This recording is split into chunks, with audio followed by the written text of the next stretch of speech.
네, 이 시간 함께 인사하며 말씀 나누기 원하는데요. 옆에 계신 성도님들 바라보시면서 함께 예배함이 기쁨입니다. 이렇게 인사했으면 좋겠습니다.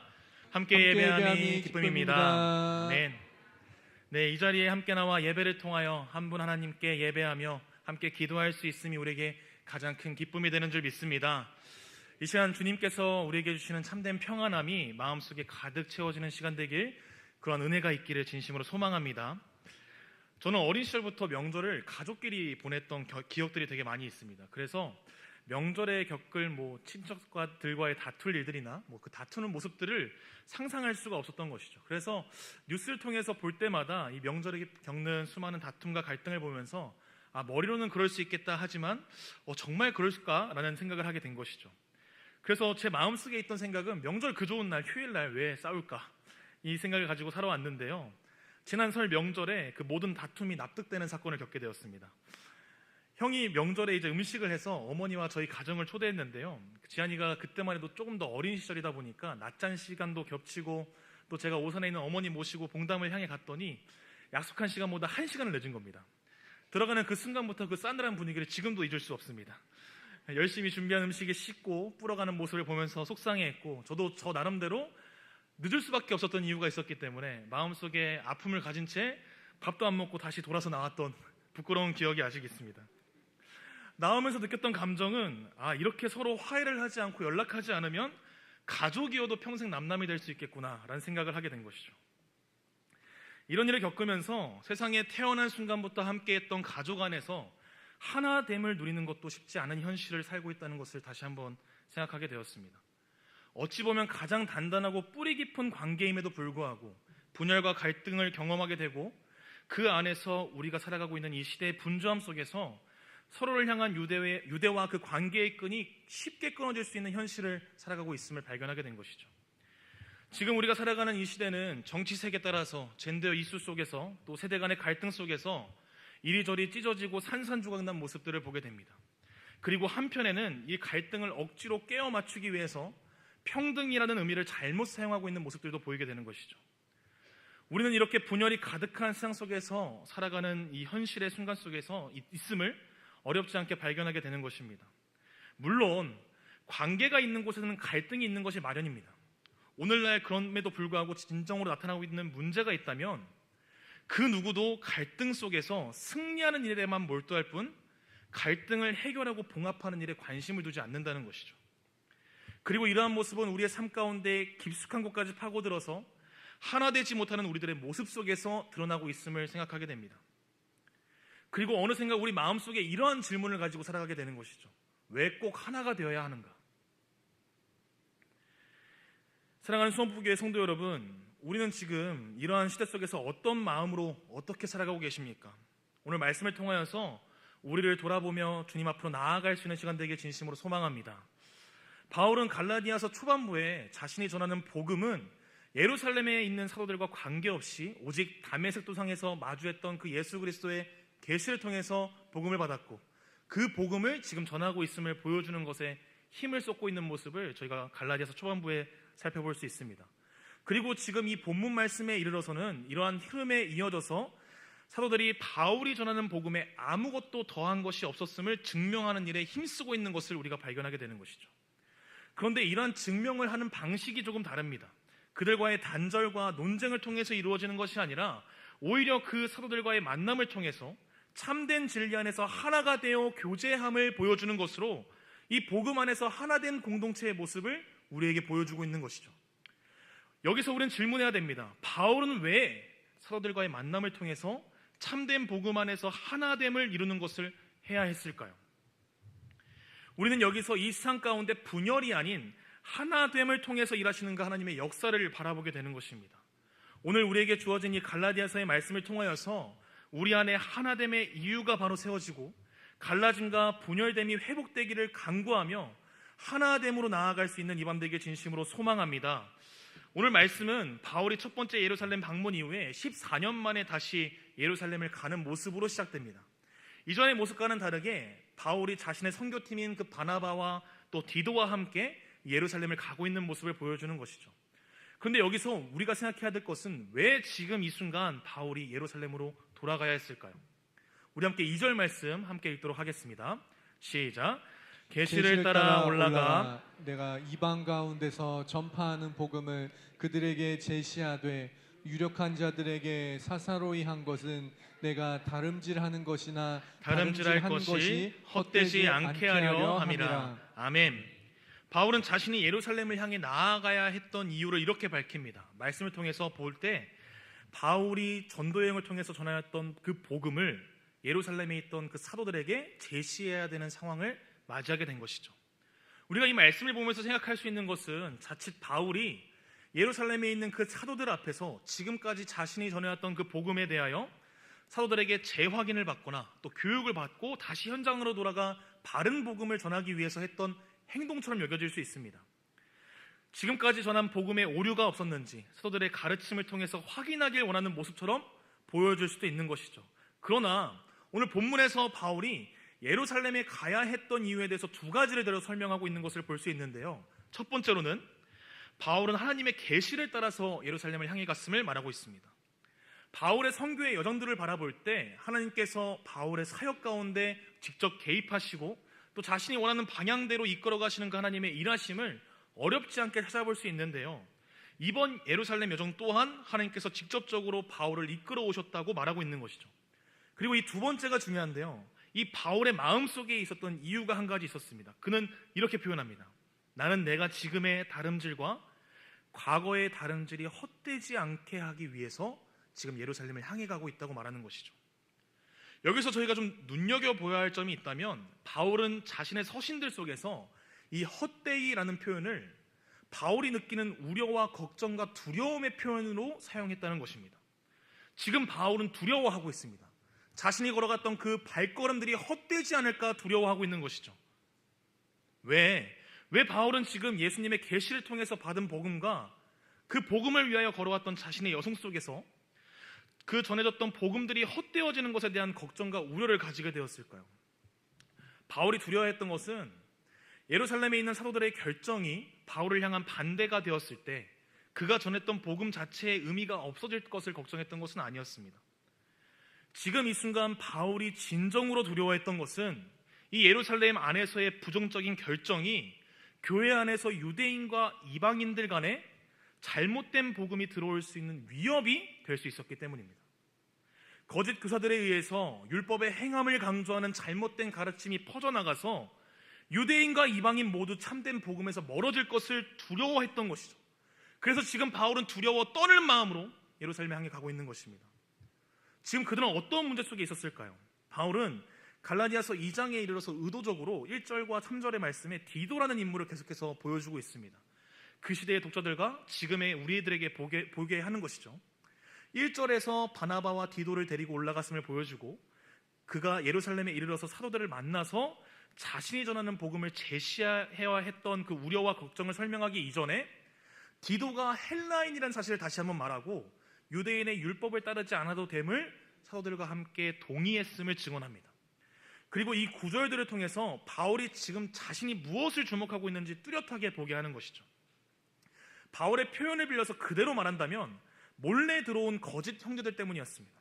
바울은 거짓 형제들이 교회 공동체 안에서 했던 일에 대해서 이렇게 말하는데요. 우리 함께 4절의 말씀 읽도록 하겠습니다. 시작. 이는 가만히 들어온 거짓 형제들 때문이라. 그들이 가만히 들어온 것은 그리스도 예수 안에서 우리가 가진 자유를 엿보고 우리를 종으로 삼고자 함이로되. 아멘. 그리스도 예수 안에 가지고 있는 그 자유를 빼앗고 율법의 종으로 만들려고 하는 그 움직임들이 있었기 때문이라는 것이죠. 바울이 두려워했던 것은 바로 이러한 거짓 형제들에 의해서 복음의 자유가 빼앗기고 율법의 종이 되어가는 그 모습들이 교회 공동체 안에 있었기 때문입니다. 바울이 언급하고 있는 이 거짓 형제들은 예수 그리스도의 십자가 사역을 통해서 한 복음 안에서 하나 된 이방인들과 유대인들에게 너희는 할례를 받아야 하고 모세의 율법에 순종해야 되고 그래야만 복음 공동체 안에 들어올 수 있다고 전했습니다. 이는 바울이 전한 복음과 전혀 다른 내용이었던 것이죠. 만일 이방인들이 이러한 거짓 형제들의 가르침에 흔들리게 된다면 유대인 공동체는 이방인 공동체에 대해서 이렇게 말할 겁니다. 율법과 그들의 전통을 지켜야 한다고 말했을 것입니다. 그리고 이방인 공동체들은 그러한 유대인 공동체를 바라보면서 바울이 전한 복음 안에서 이 유대인들의 믿음을 의심하게 되는 것이죠. 이로 인해서 유대인 공동체와 이방인 공동체가 서로 분열돼서 어느새 예수님과 관계없는 제3의 종교 공동체를 만들 수 있는 위기 속에 빠져있던 것이 지금 이 편지의 배경입니다. 그렇게 예수 그리스도를 머리로 하는 교회 공동체는 철저하게 분열되고 깨어질 위기에 있었던 것입니다. 바울은 서로가 분열되는 이 위기를 바라보면서 단순히 서로의 성향 차이나 문화의 차이로 보지 않습니다. 그리스도인이 하나 되지 못함은 복음이 변질되는 위기다라고 바라보고 있는 것이죠. 이런 위기의 순간 속에서 바울과 예루살렘에 있는 그 사도들은 어떤 모습으로 해결할 수 있었을까요? 이 분열과 갈등의 위기 속에서 가장 먼저 등장했던 모습은 바로 헬라인 디도를 향한 바울과 사도들의 결정이었습니다. 우리 함께 갈라디아서 2장 3절의 말씀 함께 읽도록 하겠습니다. 시작. 그러나 나와 함께 있는 헬라인 디도까지도 억지로 할례를 받게 하지 아니하였으니. 아멘. 바울은 먼저 헬라인이면서 그리스도의 복음을 따라 자신의 동역자가 된 디도를 사도들 앞에 데리고 갑니다. 그리고 예루살렘 공동체와 함께 유대주의자들의 율법 아래 복음을 두지 않기로 결정한 것이죠. 그에 따라서 디도는 할례를 받지 않고 계속해서 그리스도를 섬기는 복음의 전달자의 사명을 감당하게 됩니다. 이는 한 사람이 그리스도를 따르는 성도로 살아가는 데 있어서 할례라는 그 율법은 중요한 조건이 아니라는 것을 복음 전파를 위해서 함께 힘쓰며 나아갔던 그 디도라는 사람을 통해서 상징적으로 보여주고 있는 것이죠. 우리가 지금 보고 있는 이 디도는 훗날 그레데 섬에 가서 사역자로 나아가 복음을 전하는 자로 교회 공동체 안에서 귀히 쓰임 받는 사람으로 등장합니다. 이를 통해서 바울과 예루살렘 공동체는 그리스도를 향한 믿음만이 구원을 이루며 그 어떠한 것도 구원의 조건이 될 수 없음을 선언하고 있는 것이죠. 또한 그리스도 안에서 한 공동체를 이루는 것에 대해서 이렇게 말하고 있는 것입니다. 복음에 대한 확신과 믿음 외에는 아무런 장애물이 없어야 한다는 것이죠. 이어지는 6절과 9절에서 이어지는 그 말씀들을 보면 사도들에 의해서 바울이 전하는 복음에 대해 의무를 더하여 준 것이 없다는 사실을 다시 한번 확증하게 됩니다. 바울이 전하는 복음에 더 이상 더하여질 것도 뺄 것도 없음을 이야기하며 오직 예수 그리스도의 십자가의 보혈의 능력과 그 대속하심으로 인한 구원만 있음을 서로 확인하는 작업을 다시 하는 것으로 이 모든 사건들이 마무리되는 것이죠.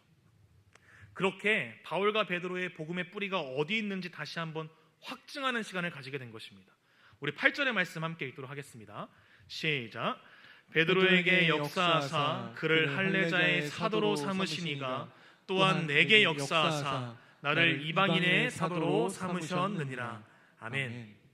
이를 통해서 복음의 뿌리이자 근본은 오직 예수 그리스도뿐이며 그들이 받은 복음에는 거짓 형제들이 말했던 것처럼 율법이나 유대교의 전통을 지키는 것은 중요하지 않다는 것을 확증하면서 그들이 가지고 있는 그 위협을 이겨내는 것이죠. 그렇게 그들은 하나의 복음 안에서 하나의 소망을 가진 자로 예수 그리스도의 사명 안에서 함께하기를 결정합니다. 제가 9절의 말씀 읽어드리도록 하겠습니다.